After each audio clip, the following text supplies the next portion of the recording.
Mana Olifugo?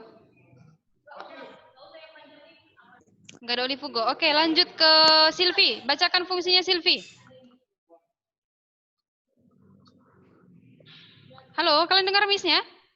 Atau Miss ngomong sendiri nih? Dengar, Miss. Dengar, Miss. Mana Silvi? Miss, tinggal bangkunya. Hah? Hilang tinggal bangku. Nggak tahu orang kemana. Astaga. Oke, sekarang kita akan belajar tentang fungsi dari membran sel. Fungsinya itu yang pertama mengontrol masuk keluarnya zat dari atau ke dalam sel. Jadi sesuai dengan fungsinya tadi Miss bilang, sifatnya itu adalah semi permeable. Jadi zat-zat yang keluar dan masuk itu harus dikontrol. Hanya zat-zat tertentu berupa ion, air yang boleh masuk ke dalam. Selebihnya tidak boleh. Nah, fungsinya yang kedua sebagai pelindung agar isi sel tidak keluar. Jadi, membran sel itu fungsinya menahan. Seperti pintu, biar nggak keluar-keluar anak-anak dari dalam ruangan, harus ditutup pintunya. Nah, kemudian yang ketiga fungsinya adalah sebagai reseptor yang menerima rangsangan dari luar sel. Bisa? Oke, selanjutnya ini waktu kita tinggal 8 menit. Kemudian sitoplasma. Nah, sitoplasma, kalau berbicara tentang sitoplasma, kamu harus ingat yang namanya cairan. Jadi di gambar yang Miss buat ini bukan semuanya sitoplasma. Tapi di bagian seluruh dari sel itu terdiri dari yang namanya sitoplasma. Nah, sitoplasma itu adalah cairan tempat terjadinya seluruh reaksi kimia.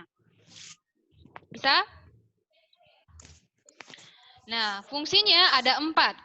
Yang pertama, tempat organel sel dan sitoskeleton. Apa sitoskeleton?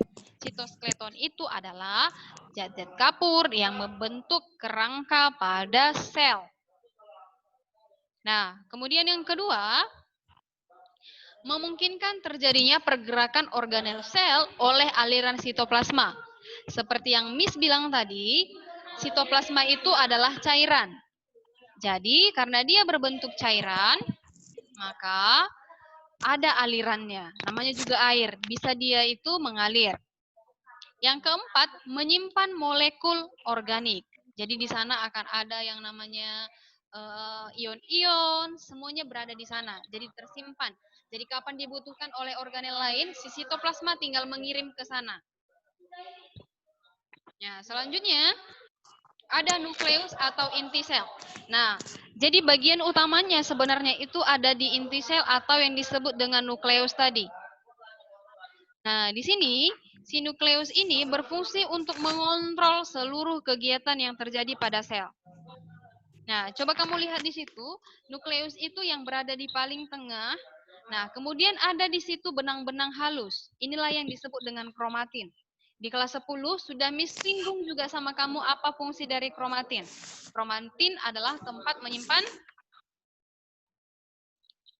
menyimpan DNA. Nah, kemudian ada selubung inti. Nah, selubung inti inilah seperti yang pembelajaran kita. Selubung inti ini sama dengan membran inti sel. Jadi ini berarti gambar ini adalah gambar sel prokariotik. Kalau dia sel eukariotik. Kalau dia sel prokariotik, maka tidak ada yang namanya selubung inti. Nah, fungsinya ada 4, mengontrol sintesis protein. Yang kedua, mengendalikan proses metabolisme sel. Yang ketiga, menyimpan informasi genetik berupa DNA yang disimpan di dalam kromatin ini, benang-benang kromatinnya. Kemudian tempat penggandaan dari DNA. Jadi nanti DNA itu digandakan lagi. Kenapa harus digandakan? Agar bisa diturunkan kepada keturunannya. Nah, kemudian ribosom. Nah, ribosom inilah yang membentuk dirimu.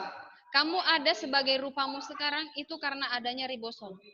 Nah, ribosom inilah yang mensintesis protein, yang mensekresi protein, dan membungkus lisosom. Nah, prosesnya itu sangat panjang, seperti yang kamu lihat pada gambar ini. Gambarnya di sini ada protein sub besar dan ada protein sub kecil. Nah, protein sub kecilnya ini nanti akan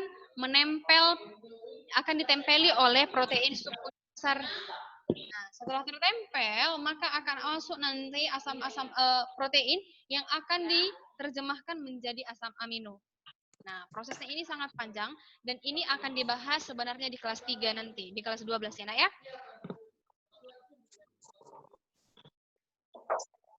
Dan yang terakhir yaitu adalah retikulum endoplasma.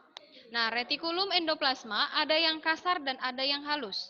Perbedaannya terletak pada yang namanya ribosom yang melekat pada retikulum endoplasmanya. Jika pada retikulum endoplasma kasar, dia itu ribosom akan menempel. Jadi dia itu berbentuk seperti butir-butiran di atasnya. Kelihatan ya gambar yang seperti titik-titik yang berwarna putih, itulah yang dimaksud dengan ribosom. Nah, kalau dia yang retikulum endoplasma halus, dia itu tidak ditempeli oleh yang namanya si ribosom tadi. Jadi dia halus saja, tidak ada tonjolan-tonjolan di atasnya. Nah, untuk fungsinya, namanya saja sudah berbeda, fungsinya juga pasti akan berbeda. Jadi fungsinya untuk retikulum endoplasma halus itu mensintesis lipid, metabolisme karbohidrat, dan menetralisir racun. Sedangkan untuk retikulum endoplasma kasar itu berfungsi untuk mensintesis protein dan seperti hormon insulin dan glikoprotein yang ada di dalam pankreas kamu. Tahu pankreas itu letaknya di mana?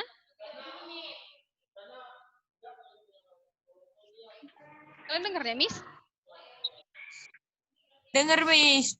Putus-putus, Miss. Miss, putus-putus, Miss. Agak rusak, Miss. Putus ya suaranya ya? Macet. Putus-putus.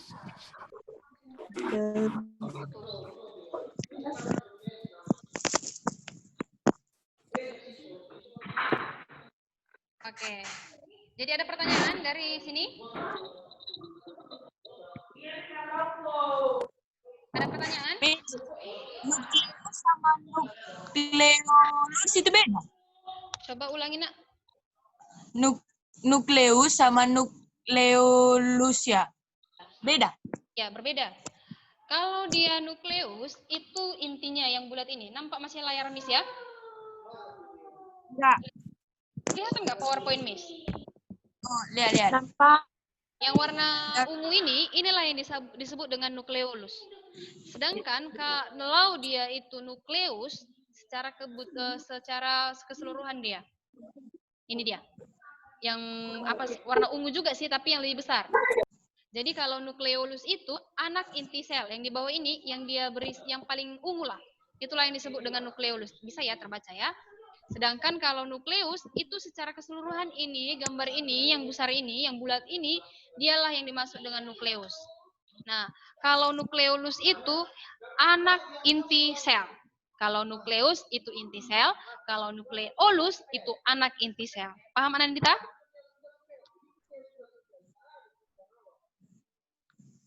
Paham, Miss. Oke, paham ya? Oke. Ada lagi, Nak, pertanyaan?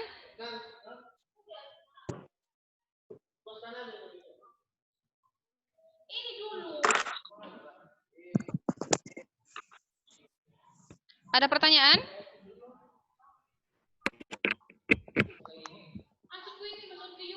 Enggak ada lagi. Oke, kalau misalnya ada?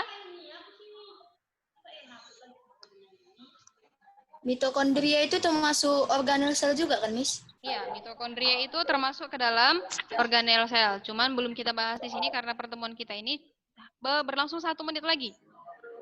Nggak cukup waktunya. Oke, bisa? Oke. Jika tidak ada pertanyaan, kita tutup sampai di sini pertemuan kita. Ada yang mau kalian tanyakan?